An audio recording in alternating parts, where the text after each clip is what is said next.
Cricket से जुड़ी हर नई मालूमात के बारे में सबसे पहले जानने के लिए हमारे इस चैनल को सब्सक्राइब करिए और साथ ही बेल आइकन पर क्लिक करिए ताकि हमारी चैनल की हर नई आने वाली वीडियो की अपडेट्स आप तक पहुंचती रहे। दोस्तों, लाहौर कलंदर्स वो टीम थी जो पीएसएल स्टार्ट होने से पहले सबकी फेवरेट टीम थी और सब यही कहते थे कि इस बार लाहौर कलंदर्स कुछ अच्छा पेश करने को देगी, लेकिन अफसोस ऐसा नहीं हुआ। लाहौर कलंदर्स अपनी शायकीन और अपने फैंस के उम्मीदों पर पूरा नहीं उतरी। लाहौर कलंदर्स ने अपनी शायकीन और फैंस की उम्मीदों पर पानी फेर दिया और इस हार की सबसे बड़ा सदमा लगा राना फवाद को, जो कि एक बेहद ही नेक इंसान है और एक बेहद ही अच्छे इंसान है, लेकिन लाहौर कलंदर्स की टीम की नाकिस परफॉर्मेंस ने उनको बेहद ही अफसरदा किया है। दोस्तों, अब हम बात करते हैं कि राना फवाद को हुए इस बार लॉस और नुकसान के हवाले से कितना पैसों का नुकसान हुआ है राना फवाद को, तो इस वीडियो में हम उसी के ऊपर बात करेंगे। दोस्तों, अगर आप भी जानना चाहते हैं तो इस वीडियो को पूरी देखिएगा। दोस्तों, स्पॉन्सरशिप कोई बच्चों का खेल नहीं है और हर कोई स्पॉन्सरशिप नहीं कर सकता है पीएसएल की टीमों का। दोस्तों, इसके लिए बहुत ही खतीर रकम चाहिए होती है स्पॉन्सरशिप करने के लिए।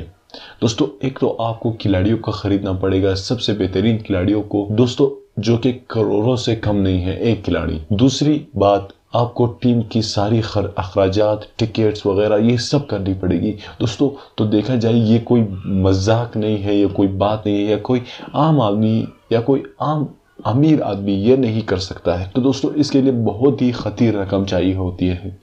दोस्तों, इस बार राना फवाद को इतना बड़ा लूज हुआ है, इतना बड़ा पैसों का लूज हुआ है, जो कि बेहद ही खतीर रकम है दोस्तों। लेकिन राना फवाद ने सबके दिल जीत लिए हैं। उन्होंने अपने हालिया इंटरव्यू में यही कहा है कि मुझे अपने पैसों का कोई फिक्र नहीं है, चाहे वो आए या जाए, मुझे सिर्फ अपने फैंस, अपने तमाशाई और अपने खिलाड़ियों से प्यार है। लेकिन अफसोस, उन्होंने कहा कि मैंने इतनी उम्मीदें अपनी टीम से लगाई थी, इतनी उम्मीदें लगाई थी, लेकिन अफसोस वो मेरी उम्मीदों पर पूरा नहीं उतर पाई। तो दोस्तों, ये काफ़ी अजीब बात है और काफ़ी अपसर्दगी की बात है और काफ़ी गम की बात है कि राना फवाद की उम्मीदें सारी टूट गई हैं। तो दोस्तों, सिर्फ और सिर्फ लाहौर कलंदर्स की फैन ही नहीं, दूसरी टीमों के फैन भी राना फवाद के इस इंटरव्यू के बाद उनके चाहने वाले बन गए हैं। तो दोस्तों, आप हमें कमेंट करके बता सकते हैं कि राना फवाद के बारे में आपकी क्या राय है। आपका कमेंट हमारे लिए बेहद कीमती है।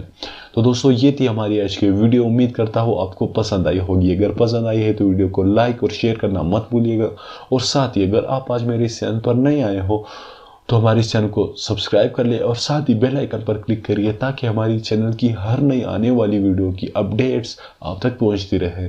मैं मिलता हूँ आपसे अगली वीडियो में, तब तक के लिए मुझे इजाज़त दीजिए। अल्लाह हाफिज़।